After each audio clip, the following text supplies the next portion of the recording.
Hi everybody, it's me, Martinez-Bateman. I'm the CEO of New Coyote Consulting, and this is a Thursday update.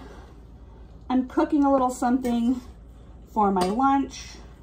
It's the middle of my day right now, and I thought I'd record this video as I warm up this leftover spaghetti from last night. So,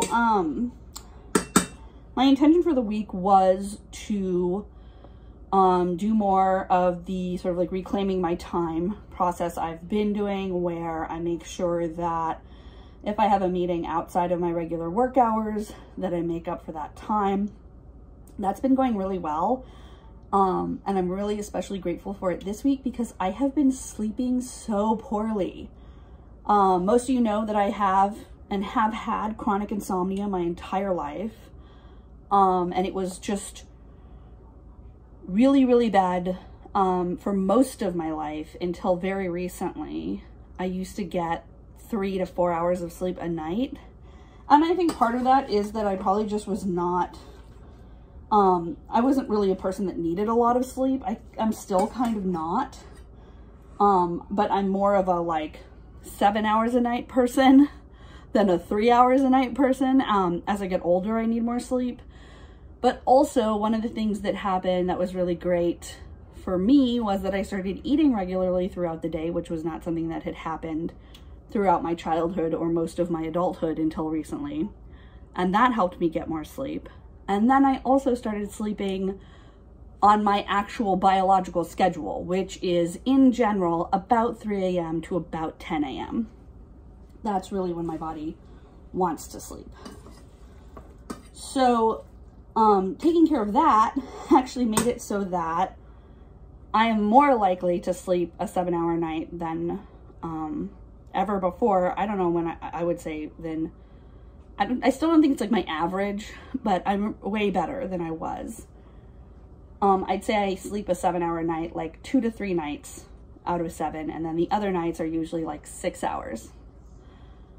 However, this week is not one of those weeks. It's so hard for me to fall asleep this week. I think part of it is because it's the last week of the year. After this week, I'm on vacation.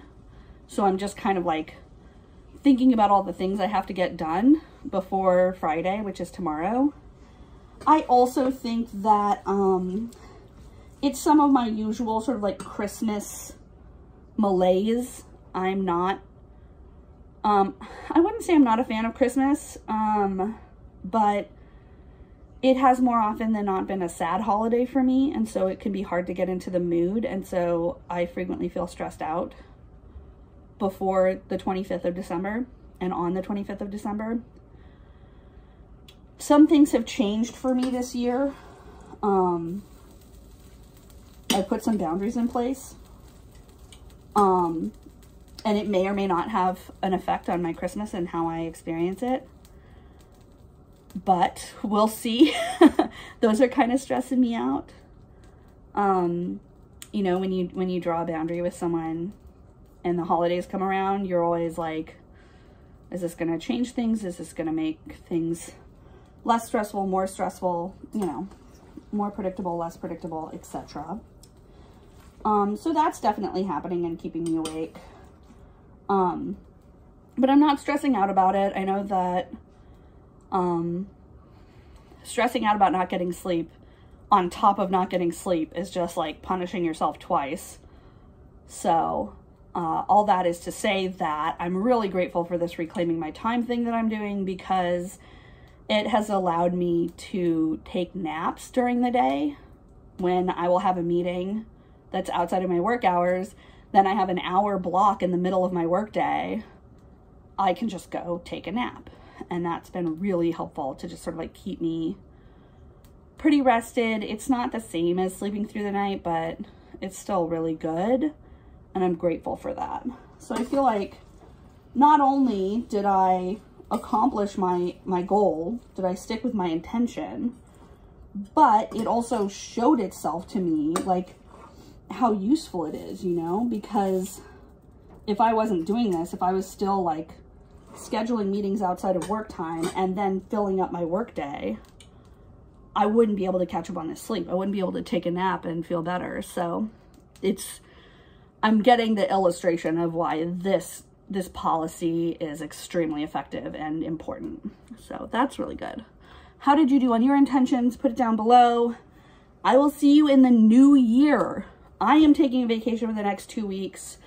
Kate, my executive, or my operations executive, COO, whatever that stands for. She's still going to be here for a little bit, but we're not going to be taking on new projects or doing anything else for the rest of the year, and that feels really friggin' good to be able to take that time and come back to 2022 fresh and ready to go. All right, see you later.